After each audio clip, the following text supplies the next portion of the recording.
That's not on yet. Okay. Can I just look at you? What do we do? Yeah. Like, who do we look at?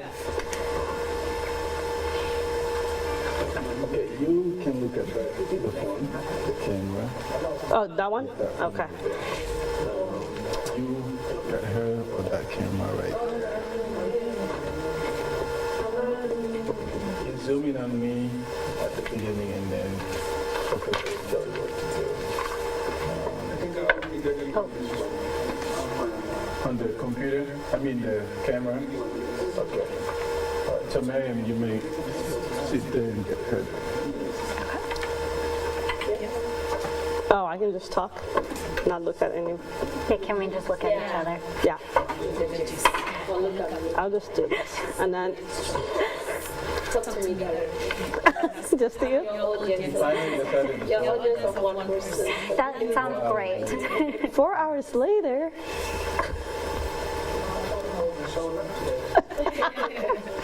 Professor, the sound is on.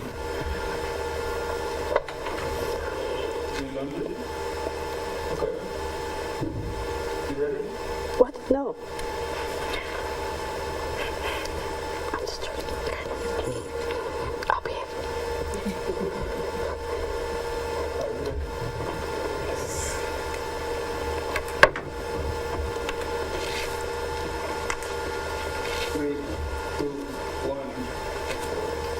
Good morning, everyone. Thank you once again for joining us. It's Monday, June 21st. We just got over with the Juneteenth weekend, so happy Juneteenth to everybody out there. Yesterday was also Father's Day, so happy Father's Day to all fathers out there. And thank you for everything that you do for the kids and for our community.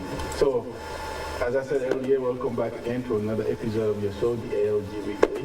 We are here for another show. As we tell you every week, this is a weekly show. It is a community-oriented show that we bring to you every Monday at this exact hour, although sometimes we are late. But here we are nonetheless, and this is another great show that we bring you community leaders, community members, people who work within the community to come and talk to us with the resources that they have to offer and tell us about the things that they do. But most importantly, offer their resources to the community and for information that community members can use to better themselves. And today is no different.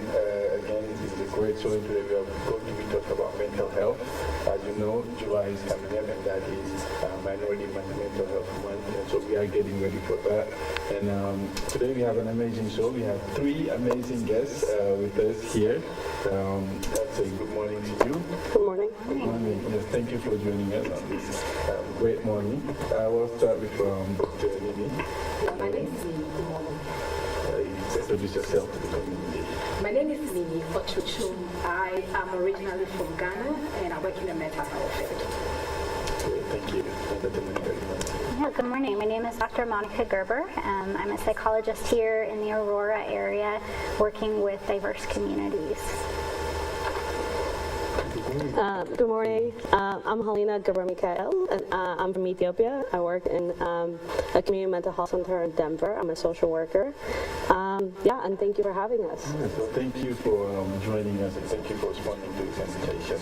I know this is going to be a great conversation for our community members because mental health can be considered a taboo subject, right? And so I think to start us off, let's start with a question that perhaps we hear every single day, and that is, what is mental health? That is so broad. That is so broad, yeah. But we will try as much as we can to break it down for you. Yeah. I guess I'll first jump in and say there are obviously formal definitions of mental health. Like the World Health Organization defines it as a combination of health factors that contribute to our well-being. So that's socially, emotionally, mentally, the way that we think about things, but also within our social roles and how well we function in our daily lives. So that's a really broad definition that might be used. What would you all add to that? I would say that if anything doesn't look normal to you, what your normal looks will be different from what normal looks to me. So anything that doesn't look like your normal is can be a mental health condition or something that's happening to you that does not positively affect your like the overall well-being. It's interesting because we all, it's like physical health, right? We all go see the doctors. We may feel great, our bodies may feel great, and then or at times we may feel pain in the same way. Your mental health is the same thing. We all have great mental health, or we may be struggling. So even professionals, the same thing. You have to take care of your mental health. So it's really like how well even your daily behaviors and how you act can be impacted by your mental health. So how are you doing, really, is a question when it comes to mental health. How are you doing? And I think that's a question we all hear daily, but I'll take the time needed to answer that question. For sure. And it can vary from person to person, day to day, it can be different. Exactly. So then, I think now that we kind of have different definitions of what mental health is, there seems to be different types of mental health. We want to talk a little bit about what are those different types of mental health issues. Interestingly, like you can talk about professional like diagnosis, but so if you think of it though, I may struggle with mental health and never see a professional because sometimes you don't need to. Because you're managing it well. I lost somebody in my family that causes grief, right? I'm struggling with it. But then with the support that I have and internally within my own skills, I was able to manage it. I'm okay. But then at times I may be really struggling, and then I go see a professional. And then when I do, you get the diagnosis. When we're talking about the different types of mental health, that's a piece I really want to make sure we emphasize, is that we all at times can be struggling from it. It's just some people see professionals and some people don't. But really we're talking about like anxiety disorders. We can talk about mood disorders, like depression, anxiety. We could talk about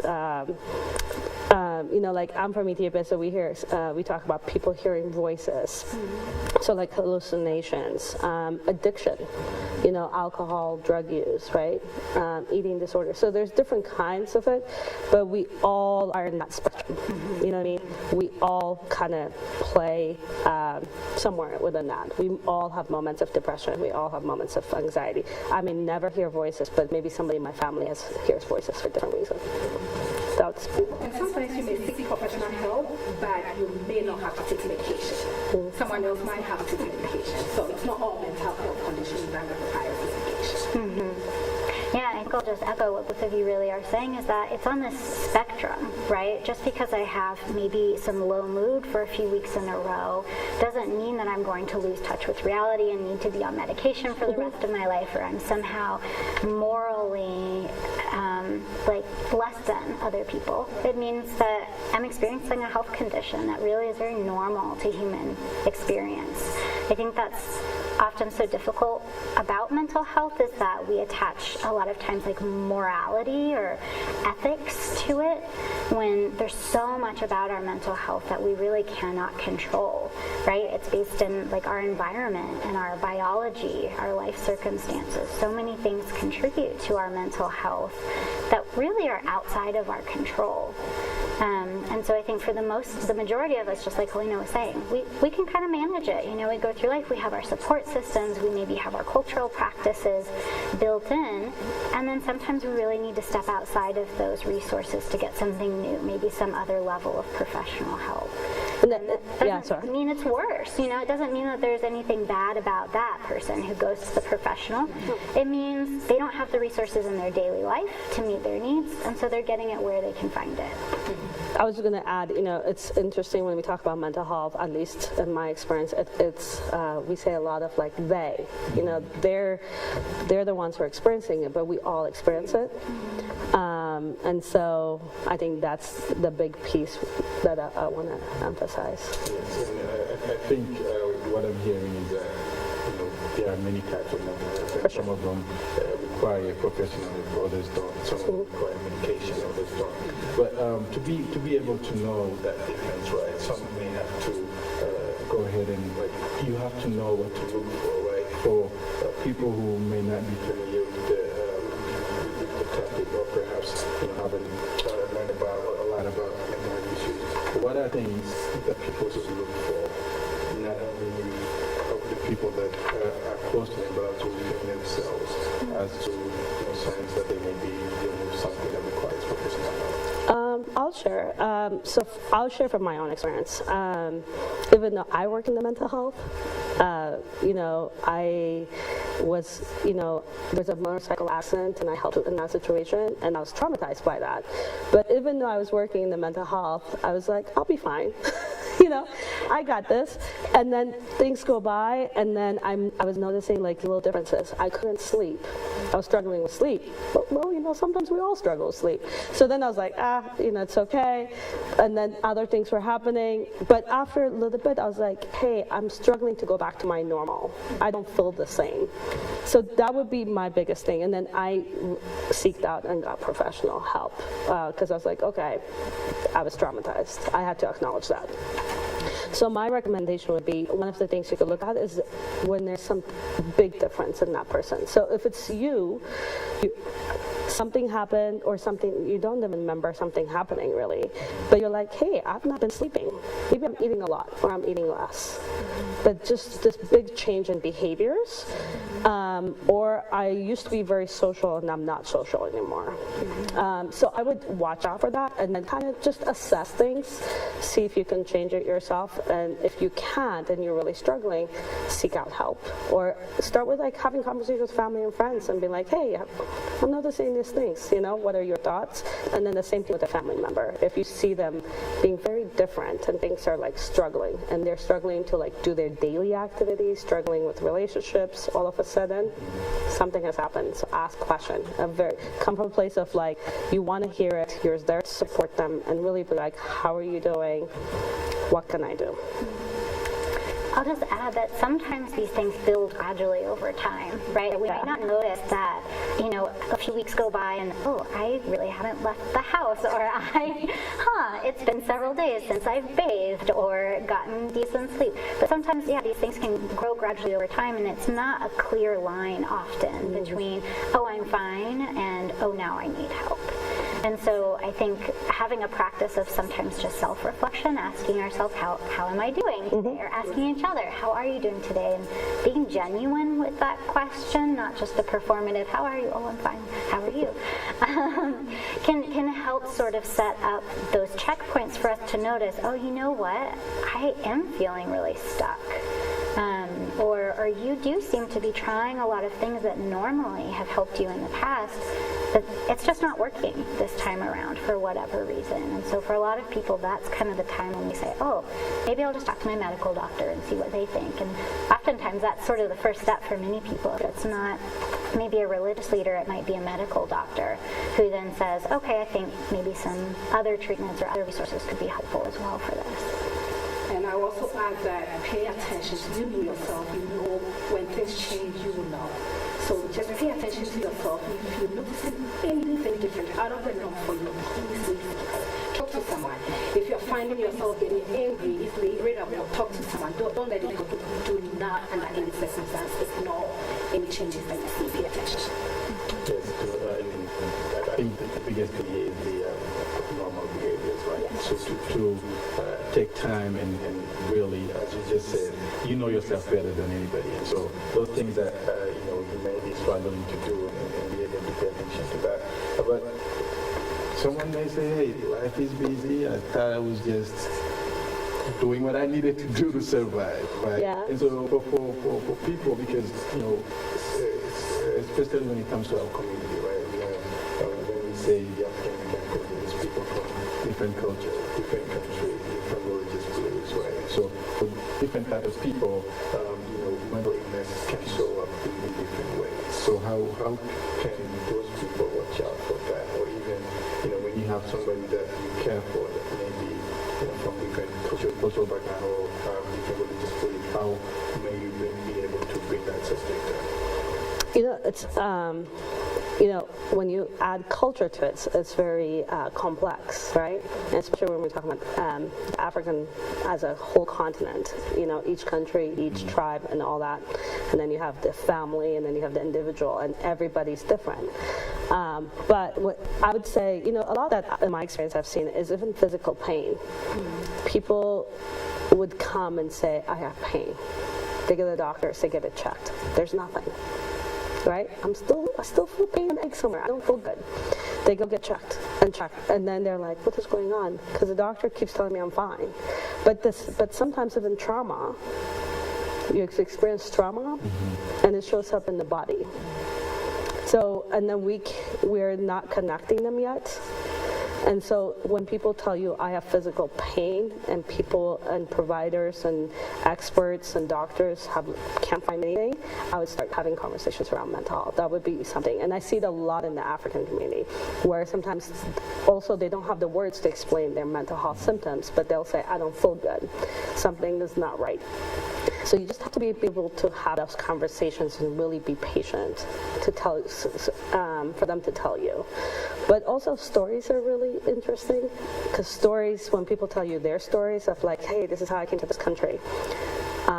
I was, let's say, a refugee, and I was in a refugee camp. Okay, tell me more. And then they're like, this happened. Oh, okay. So they may not identify as trauma. They may not use those words, but then you can ask questions like, was that difficult for you going through that? Yes. Okay. So maybe there is a possibility that it's trauma. So just really staying away from like the bigger professional terms and really having a conversations and really listening to stories. I would also say that when someone approaches you to ask questions, please be open and talk about what it may be difficult. You may want to build trust before you do that, but talking about how you feel, what you're going through is very, very important. So if someone offers to help or offers to help in any capacity at all when it comes to your mental wellness, please do not hold back. Talk about it. It's very important that we talk about what we feel inside. I think that speaks to the conversation that we were having earlier about how so many families really don't have a history of talking about these things, don't have the language around it, like what you were saying, Helena. And so I think this is kind of an important place to mention, like the impacts of intergenerational trauma. Whether your family has recently moved to the United States specifically, since that's where we are, or has had a history of that movement or displacement forcibly. The language might not be there because for so long families have been in survival mode, trying to do what's best for each other and support each other. And so when we talk about trauma or seeking mental health, we also really need to consider the whole context of, again, like how many generations back does this trauma go? How has it been lived out in the family setting and in the community setting? And that kind of to take away some of the shame and stigma around mental health, none of us exist in a vacuum, right? Like none of us live completely in isolation, separate from other people or from our histories, right? And so part of mental health is also really considering that whole history and the interconnectedness of how we really impact each other. So I feel like I'm kind of getting big with all of that, but I don't even remember the question. So one thing you said that I want to touch on is the survival mode mentality. It looks like almost every African that travels into the United States or to any country outside of Africa, we are always in the survival mode. We always want to travel to make it. Our whole mentality is about struggling to make it. You want to make it. You want to make someone proud. We forget about us. All we think about is trying to make it, living the American dream, and we forget to take life of us. So that's why I said if someone offers to listen to you talk, then know how you feel. Talk about your feelings, what you do, your struggle. We all struggle every single day. Like this morning, I didn't want to leave home, but I had an appointment at 7 o'clock, and I had to be there. So yeah, it's very important that we talk, and especially if someone is willing to listen to you, and if there are resources in the community that you can access, please access it and talk about it and the struggle. But you asked about survival. Survival is exhausting. I just want to point that out. Like, you may be great at surviving, and we can take that and be proud of it if you want. But at the same time, you should realize how exhausting it is. Living would be a great option. You know what I mean? I just want to say, you know what I mean? Like surviving being black in this country is exhausting. Surviving as an immigrant and going through like the immigration process and dealing with all that is exhausting. So, and then it takes a toll on your body. So just, yeah, let's live. I also want to add one thing. It may be a little bit controversial, but I'll mention it. We have family members at home that put a lot of pressure on us. A lot. You have a grandmother at home that you need to send money to. You have a cousin. You have a sister at home that you want to build a house for people back home to know that you are making it here. That can put a lot of pressure on you. It can be stressful, and if you're not careful, it may lead to other things. So sometimes pull back a little bit. I know people expect us to do a lot. Think about you first. It's not being selfish when you want to take care of yourself. Don't think about it as being selfish. They can say whatever they want to say back home, but take care of you. You cannot pour from an empty cup. You cannot. So make sure your cup is always full. I term that as being self-full and not selfish. So be self-full before you can give to others. So let's be very mindful of that. Great. That's going to be my favorite word from now on.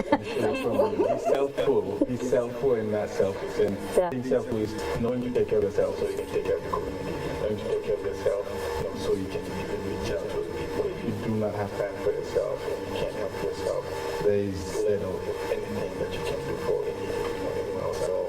And, as for our community members, as we just said, because that's a telling reality is that if you haven't gone through it, or maybe you're not a member of the community, you may not understand. Yeah. Send them money back home, bring them back home, take care of those people.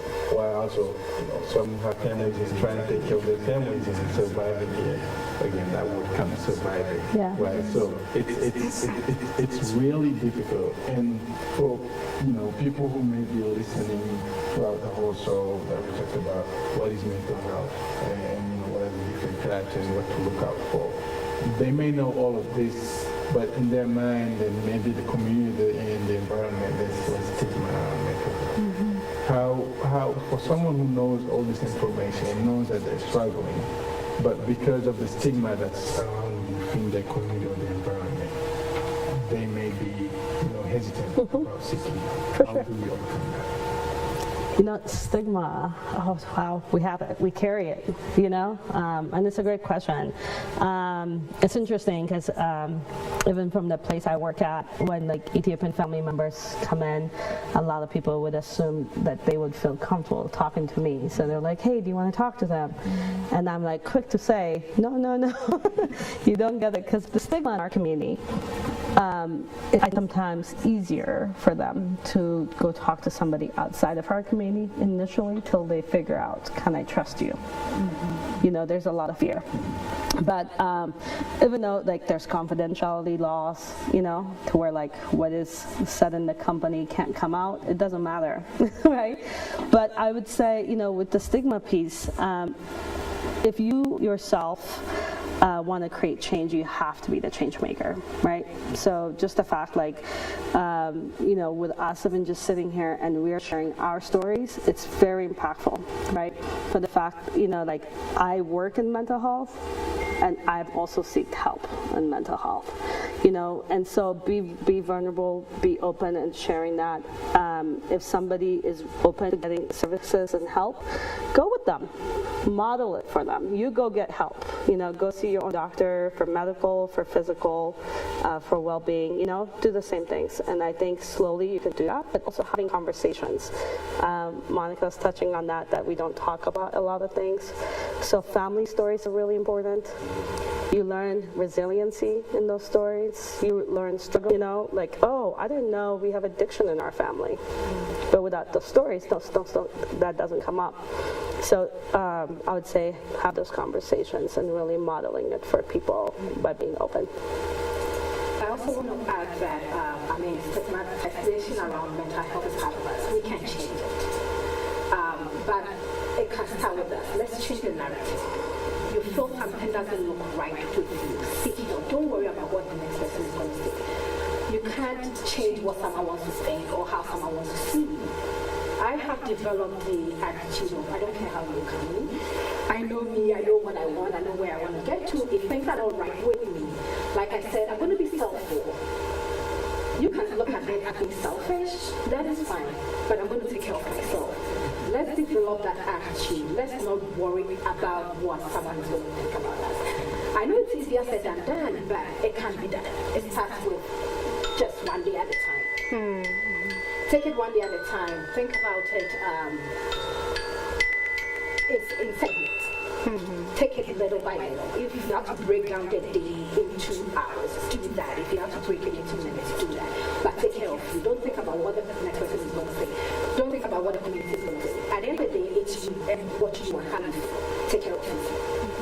And I think, just sort of going off of what you were just sharing, sometimes that's really hard to do, right? That can be really dangerous for some people in certain situations, depending on what's going on in the family or in the community, to be able to prioritize themselves in that way. And so going back to what you were saying, though, taking those small steps, maybe starting to have small conversations with family members or community members or friends that you do trust and do feel safe with. And that can kind of start like a wave that rolls throughout that whole system so that more people feel safe and comfortable talking about these things, and the stigma goes down so it's safer for everybody.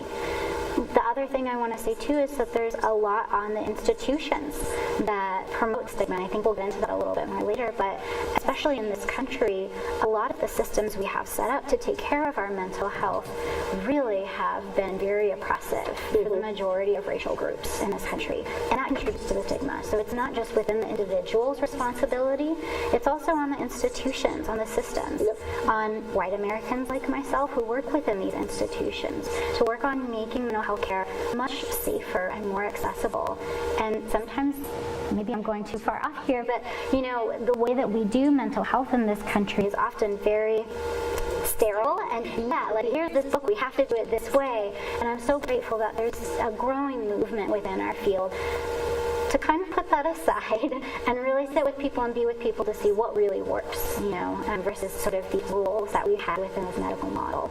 And that was actually going to be my next question, which is, especially when you're in a society like America, as we all know, in the past 18 months or so, there's a lot of things that we've dealt with. There's prejudice, racism, the cultural differences, and all of that, and the lack of, appropriate access to mental health. And oftentimes when we talk about mental health or the institutions, right, we realize that not everybody has access to it. And so, aside from, as you just said, the stigma, maybe we could just call it societal stigma. What is there? What else can we do? What can be done to kind of get rid of the societal stigma? So I think it is one of the things that I like about this country is getting checked medically every year is easily accessible to everyone. I'm pretty sure everyone goes to their personal doctor to see them at least once a month. Talk to them first. If you can't talk to someone in your community about that, when you go to your doctor's appointment, mention that, and they will give you resources. There are resources in the community that you can access, and if you don't know the right place, or even if it's not time for you to see a doctor and you need help, ask questions.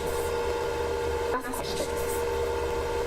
It's interesting you're talking about access, and I'm still stuck on the stigma part. It's trust, right? And institutions have broken that trust, and there's a lot of work that's being done, which I'm really glad about, to heal from that. But again, if I don't trust that I'm going to be okay when I walk into that building, I'm not going to walk in. You know what I mean? So there's that, first of all. So trust is important. But then when you talk about access, it may look different for everybody, right? So for some people, it's transportation. I can't make it there. I don't have a car. You expect me to take 3 buses to come see you. I'm already scared. I don't have the money. So access could look very different. It's language barriers. So I can't even call to ask for help because I don't speak English. Or it could be cultural differences. You know, we talk about this quite a bit, me and Monica, but like the way we ask questions around mental health to like even do formal diagnosis. Sometimes in our culture, you don't ask those questions. Oh, you would get slapped by grandma real quick. You know what I mean? Like, so think about it that way. So when institutions have responsibility when they are doing assessments to think about that. You know, you don't jump in and start talking about were you sexually abused. In our culture, like, you know, for me to ask my grandmother this question or somebody older than me, you know, you have to, it's a very fine dance you have to do. You just don't straight up be like, hi, how are you? I'm Helena, so let's talk about your trauma. You don't do that.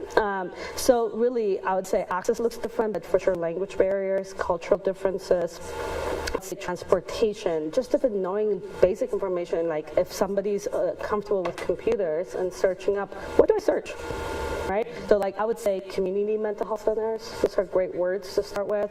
Walk-in centers, like a walk-in center is a 24-hour facilities that you can go to walk. That's why they're kind of called walk-in. You walk in and say, simply, I'm just struggling today. I don't have the words for it. I don't know what's going on, but I'm really struggling.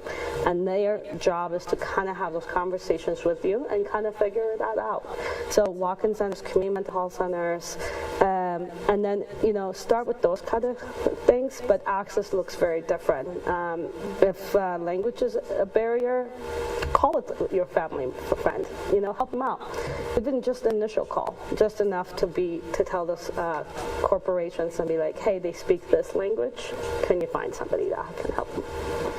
On the distrust part of institutions, I had a client that was really struggling and needed help.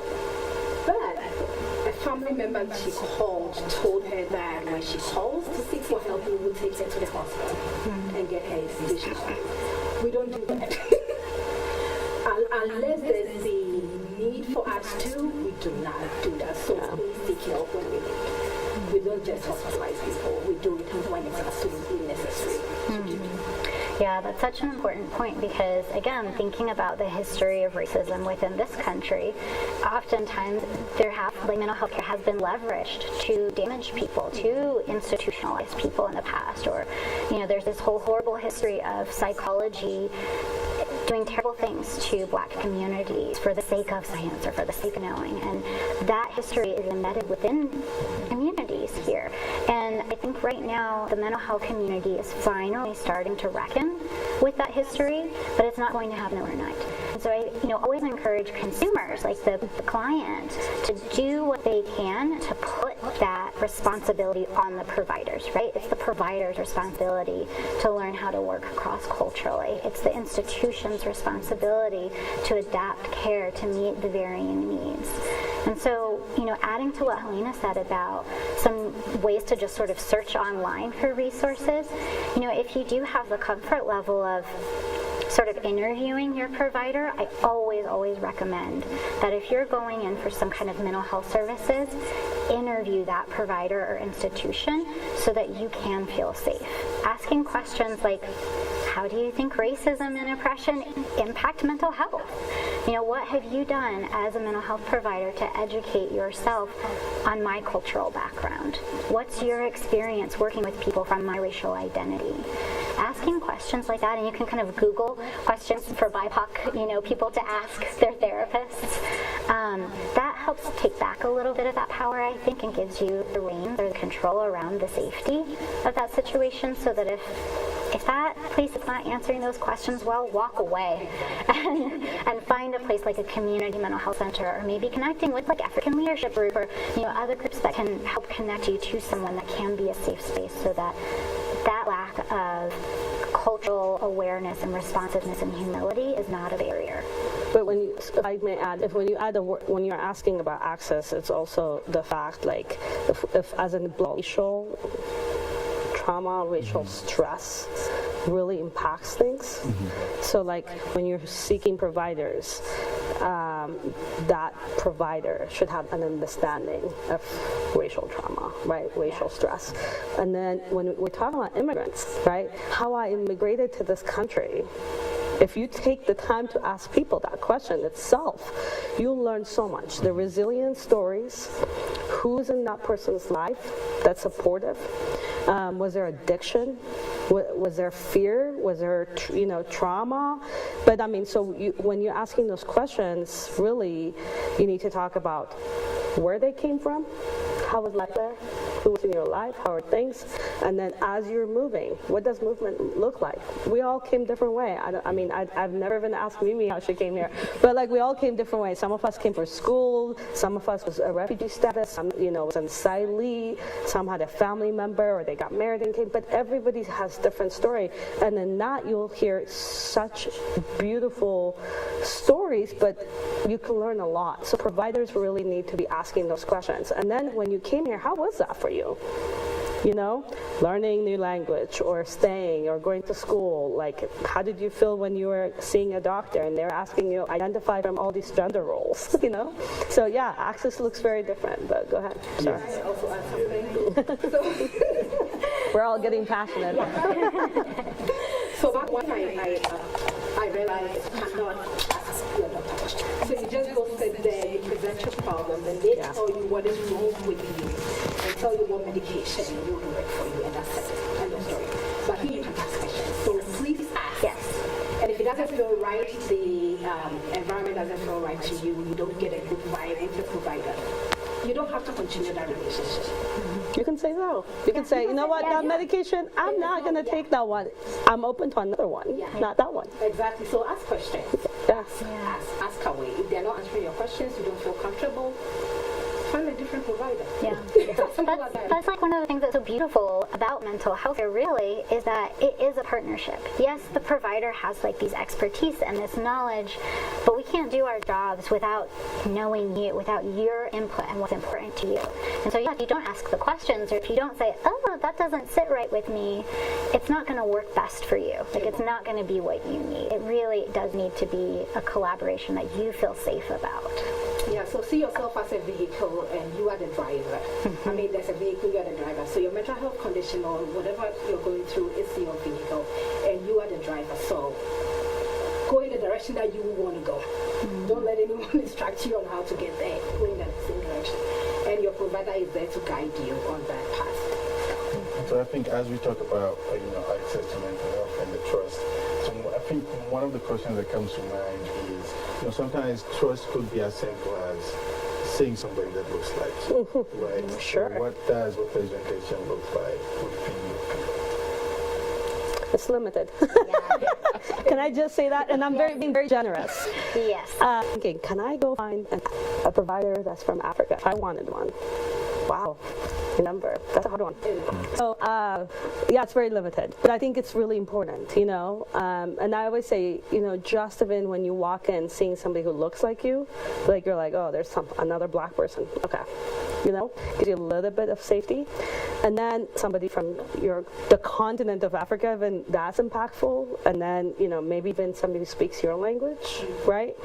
Or somehow, we share a lot of cultural experiences. That could be very impactful. And usually they don't have to even be your provider, but they're there in case, like, if things come up, you can go up to them and be like, hey, I don't understand what they're talking about. So I would say, like, in my experience, it's very limited. And I don't work with, like, all the, people from Africa that come to, like, where I work. But sometimes when they come in, they'll just be like, hi, how are you? And then, be like, so my doctor said this, and I don't know if I want to do that. And that is helpful. Just being able to have that conversation or just ask a question and you feel trust. But, oh my God, that's so limited. I mean, the fact that I should say how limited it is, like, I should not be here. There should be another person from an African community in this field here having these conversations. I'll say that, a shift is happening slowly, but there are so many barriers still. I was just having a conversation with a friend the other day where she's thinking about, continuing her education further in mental health and just feeling like all the limitations, all the reasons not to, that it just doesn't feel like a healthy choice. They're just so piled up. And so those limitations to have providers from all the backgrounds that we need to are still so present and still so huge. And again, I'm going to put the responsibility back on myself and other white psychologists that it's kind of our responsibility to listen to the needs of the communities that we're serving and do what we can to empower our colleagues to get the education or whatever credentials that you have to have in this country to be able to provide that care, because it does matter. It doesn't make a difference. It doesn't matter what experience I have or how well intended I am. I'm not going to have the same impact on somebody because of my lived experience as Helena would because of her lived experience, and that's important. And although the providers that look like us are limited, they are there. They are there. Yeah. So ask if you feel comfortable with someone that looks like you. When you go in at your intake, ask, request for.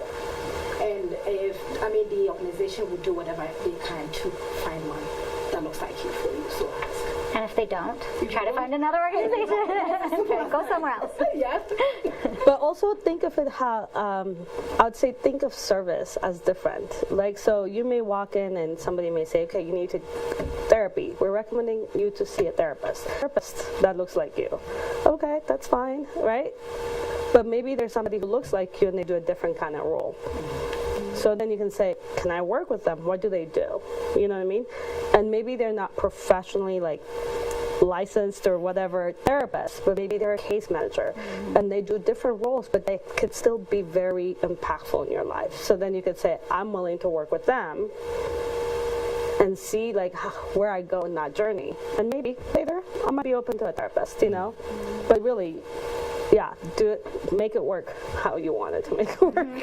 Yeah, I could see it make such a big difference. Just last week I was traveling. Whatever store I go into, I'm just looking around and seeing another black person. Yeah. And it's rarely that you find one, and perhaps dealing with something so major and so big, you find someone that can help you, someone that you can maybe trust and feel a connection with. I think that would play would make a lot of difference for some people. I think it makes a huge difference. I'm thinking of the people in our office, but sometimes there's a lot of fear. Even they have the courage to call that, and they came in. But then you're talking about the person, let's say if it's a kid who's coming in for the help, but you're talking about the mom's fear impacts that, the grandmother's fear or her knowledge. So really just even sometimes just having a conversation, how are you, let's put this aside for a second, but hey, what do you like to do?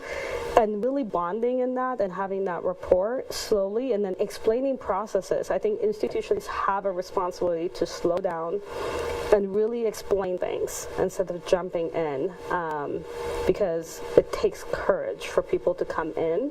It takes courage to ask for help, and you don't want to just, they reached out and you're like, we can't help you because we don't understand. So instead, really slowing things down and being like, okay, this is how we usually work, but let's hear about what you need and let's figure something out together. It has to be a togetherness, So I think you bring up a great point. Yeah. Thank you. And the one thing I want to bring up is something could be as simple. Let's say for immigrant parents who perhaps were refugees or went through something major, and for them maybe they don't identify as being traumatic. So for that person, it may not be easy to understand. Let's say the kid comes in and school learning a new language. For them, there's no way that learning a new language can be traumatic. Yeah. Because of everything that they find through. So can we talk a little bit about trauma and kind of define trauma to the simplest way possible and maybe explain how something so simple can be traumatic to people? Trauma, first of all, we talked about survival. So if you're in survival mode, most people won't say, I went through trauma. So let's just be real about that. And then if you're working with an immigrant, most of the time we've experienced some form of trauma. And it could be through the migration process itself was traumatizing, meaning difficult to deal with. Really think of it that way. So I may get in a car accident, you're with me in the car, we both are in the car accident, and then I'm living my life fine after the car accident. and you're like not sleeping well, right? Maybe every time you get in a car, your hands sweat. You have no idea why though. Like the car's not moving, but your hands are sweating. Or your heart is beating faster. Every time somebody drives a little fast, you start getting like yelling at them, like slow down, you know? And you're thinking, yeah, I just, you know, maybe like don't like cars, or I don't like when somebody speeds. But maybe you were traumatized in that experience. And then we're like, why did you experience that trauma and I didn't? I was in the same car. It depends also like what you tell yourself about it. Right? When you get in a car accident, if I told myself, oh, I'm so grateful I survived, versus, oh my God, cars are so dangerous, I would never get in a car. Those stories really impact how you deal with things. And then your surrounding, like your family.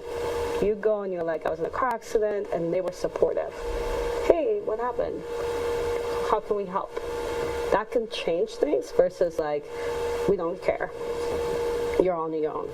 You know what I mean? So trauma is very broad, and sometimes there's no language for it. Even in Western societies or here in the United States, we talk about sexual trauma.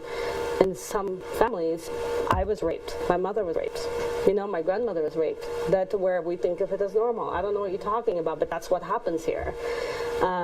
You know, and so really you have to be careful and say, when you say everybody's been traumatized, but you also have to be careful when you assume people have not been traumatized, and instead just have a conversation and say, have you gone through something that was difficult? And then what makes it difficult? Mm-hmm. Are you still struggling from that experience or memory? Some people have flashbacks, which is the memory. But it really impacts your daily living. You know, like if you've survived sexual trauma, it may impact your relationship today, dating relationship. Seeing a medical doctor, you may not want to be touched, you know, so like those kind of things. So really, it's very broad, but at the same time, it's very important that we talk about that. I think being Black in this country is traumatizing. Right. And then when we talk about political stuff and we talk about ICE, right, and immigrant, I'm a U.S. citizen, and I go through it all the time.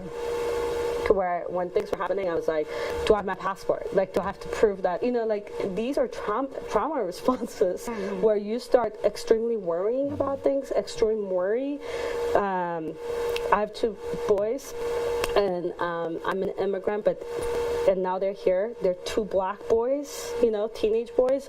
So trying to teach them to be, survive as a Black teenager is traumatizing, you know, and being like, hey, you know, when you get pulled over by police and having that conversation, that my parents have no idea how to have that scar. They didn't have to. And now I have to figure out how to do that and still keep their innocence and their love for life. And so it's stressful. And so, and we all go through that. We all go through it, from like going through immigration process, you know, getting fingerprints. I was like, if I'm late, like this whole thing falls apart because they don't care, you know. So I say conversations, and really just knowing that every one of us probably have gone through a difficult time, and so how can we listen from a place of love and respect? Yeah. And sometimes we don't have the language for trauma. That is very true. Someone may not have the language to express how what traumatic experience they've been through. We should watch out for signs. Mm-hmm. Someone gets angry all the time. What have they been through? What happened? How did they get there? So let's look out for signs. Let's not always try to talk to someone, try to get someone to talk. Let's also look for signs. Addiction in our culture. We didn't talk about that, but a lot of people drink alcohol, and then sometimes we're like, yeah, that's what we do. You know what I mean? And then you have other types of substances being used, marijuana, you know what I mean? But so people are like, he's drunk. She's a drunk, right? But where does that come from? That's a big piece, and it could be mental health, it could be trauma, and you know what I mean. It could be, you know, just, you know, other stuff. But like, you need to start asking questions or something and really listening. Monica, you were gonna. Yeah, I'd just like to add that there's this other element too that is often kind of more below the surface, and that's our physiologic response, like our body's response to feeling in danger. So when we really are in danger, like a police officer pulls over your son and he might really be in danger, you know, there's the thought happening of, okay, what do I need to do to stay safe? What could go wrong here? Our bodies respond in a very real, tangible way to those thoughts and to like physical signs of danger, right? Like so many people now will see someone in a police officer uniform and have an automatic physiological response because of the meaning associated to that. And what our bodies do in the face of dangerous situations is they prepare us to get ourselves safe. To survive. Right? To survive, right? So that survival mode that both of you were talking about earlier, so many people who live in this survivor state or this constant trauma state of being Black in the United States, it puts our bodies in this state of preparing to either run away, fight something off, or shut down to protect ourselves, or maybe to like take care of it, right? Yeah. Like, oh no, I'll be nice, I'll, you know, to stay safe. So really it's all about staying safe, and our bodies do this so automatically we don't even think about it. So like those flashbacks Helena was talking about, you know, or trouble sleeping, or increased heart rate, or feeling angry and irritable. These are ways that our bodies naturally respond to unnatural circumstances, or maybe not unnatural, but unsafe circumstances. But we're supposed to be able to go back to a baseline after that, right? You see, the classic example is I see my garden hose and for a moment I think it's a snake. And so I get ready to like run away or scream, you know, I'm holding my breath, getting ready to yell, or my blood pressure goes up, and then I see, oh, it's a hose. Okay, I can calm down. My heart rate goes back down to normal, my muscles relax, my eyes undilate. But when we're exposed to chronic trauma or that survivor mode, our bodies get stuck in that state, in that sympathetic nervous system. And then that wears you down. Just like medically, biologically, there's stuff going through your body that wears you down physically. And I think that's why, you know, again, I know I keep going to like these big picture things, but that's why we see so much chronic health conditions with folks who have these long histories of trauma or survivalism. Your body can literally get worn down. Your emotions can literally get worn down. So I think thinking about that physical aspect of it too can take off some of the like, well, why don't you just think about it differently? Like, why don't you just be positive? Get over it. Or pray about it. Yeah. And our culture is pretty common of like, go to church. And you know what? That is an amazing support. You know what I mean? The mosque, church, spirituality, it's an amazing support. At the same time, at times, I manage that. So it doesn't have to be one or the other. I think we have a thing of like one or another, but it doesn't have to be. I can go talk to a priest if that's what works for me, and it's really helpful.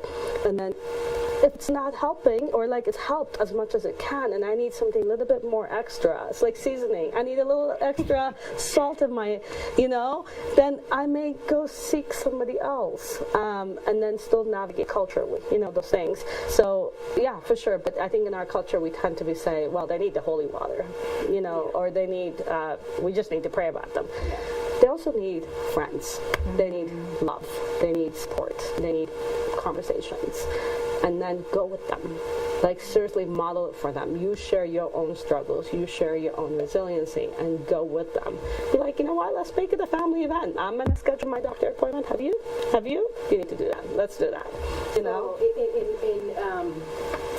In trying not to project your own fears, your own beliefs, and your own struggles on them. Let's be very careful.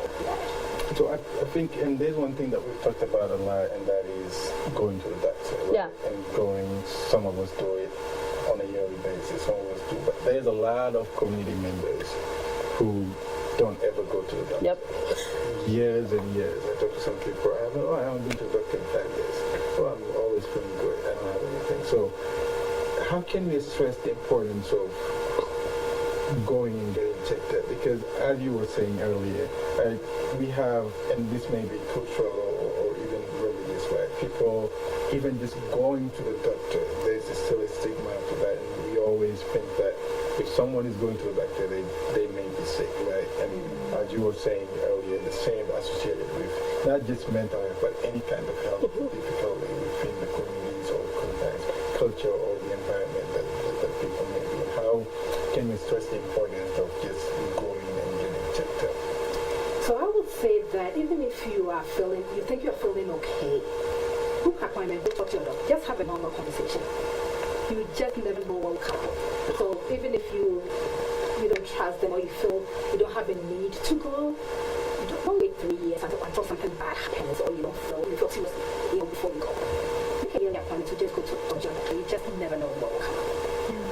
And really what you're talking about is that preventative care, right? That we want to catch something or address something before it becomes a really big issue where you really are very sick, right? Where, I could catch even just like this cavity in my mouth now while it's small and have it addressed before it gets infected and I have so much pain that I'm working through every day. I would much rather go through, I'm just going to go see the doctor right now, get it addressed while it's small before it becomes this big issue.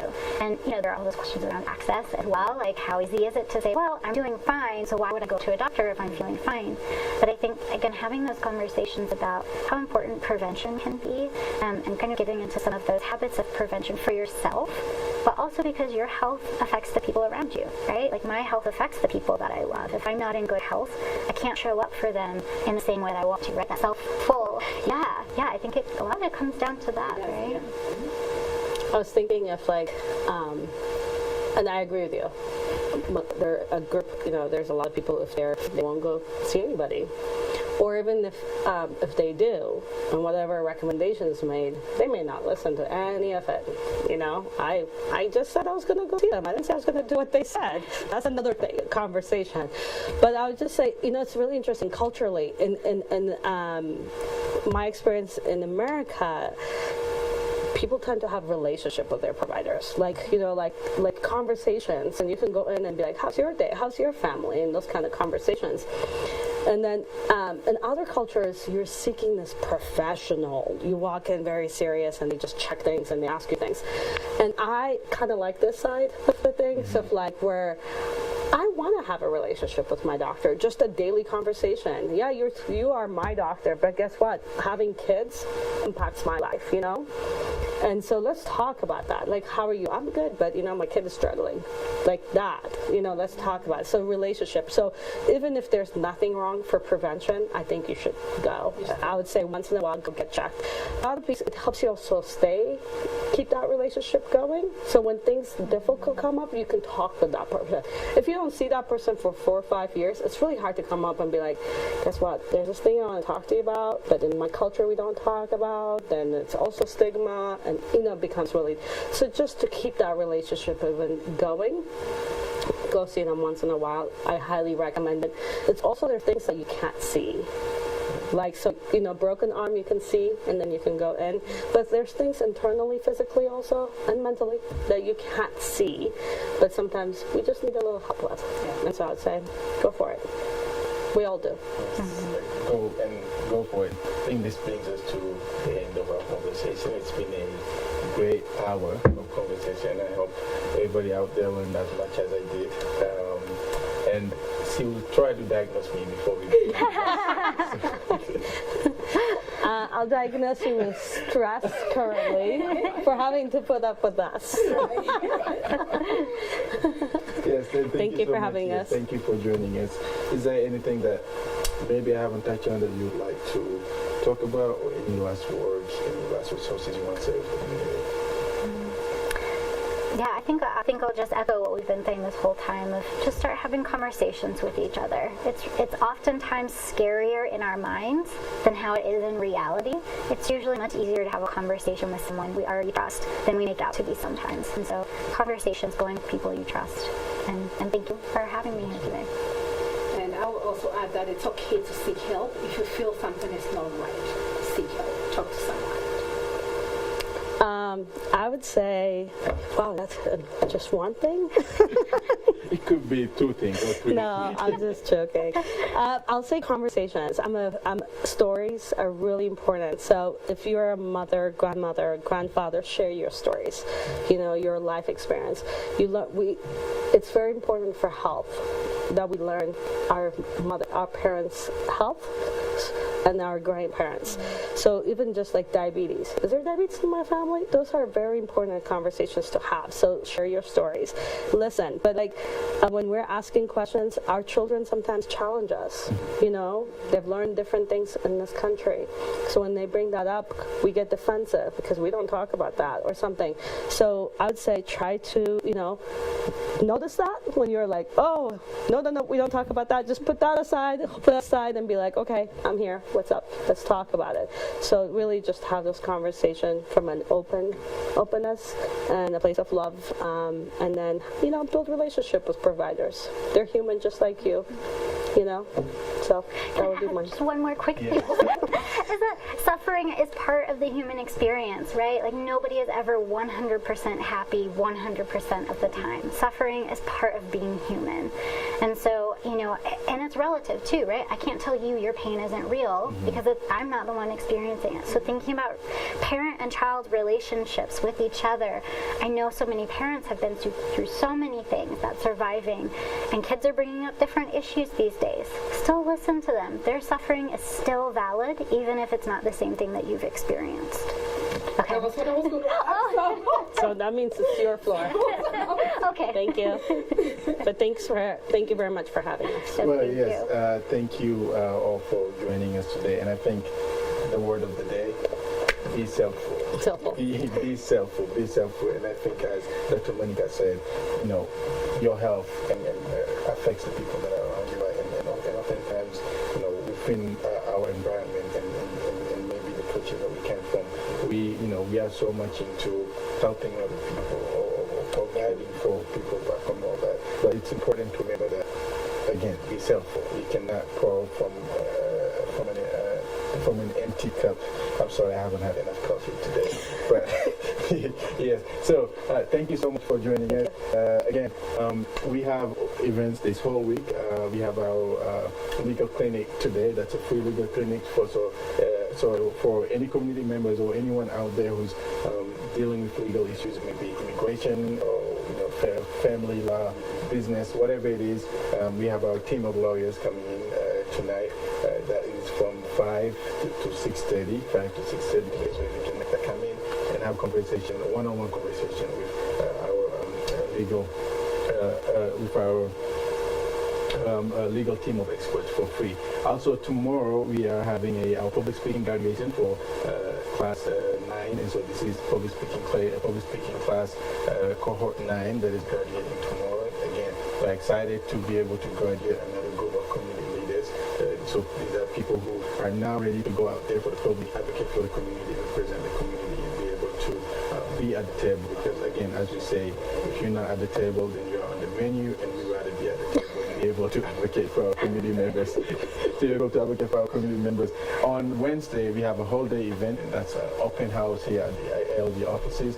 Again, the address is 10700 East Evans Avenue. You can find here our home ownership committee. We have credit experts to help you fix your credit. We have lenders, bank lenders. We also have free offers. So it's the whole experience from building or fixing your credit all the way to getting the keys to your house, and we provide all those issues for free. So you can join us here on Wednesday for that. Also on Saturday we have our second dose and that is the second dose for Friday. So for everybody who was here on Saturday, June 5th, to get their vaccine, especially for kids 12 and up, you can come back this Saturday to get your second dose of the vaccine. Again, it's very important that you get that second dose. You're not just as protected with the first one as you may be with the second one. So it's very important for everybody who was here to come in and get the second dose. Also for everyone who was out there who missed our last clinic and this one but still wants to get their vaccine, reach out to us. We'll find out where you can go and get vaccinated. Also, vaccination is widely available now. You can just walk into stores and make sure that you get vaccinated. But this was a great conversation. We were talking about mental health, and the word of the day is be self-ful. So please be self-ful, take care of yourself, and we'll see you next Monday for another good episode.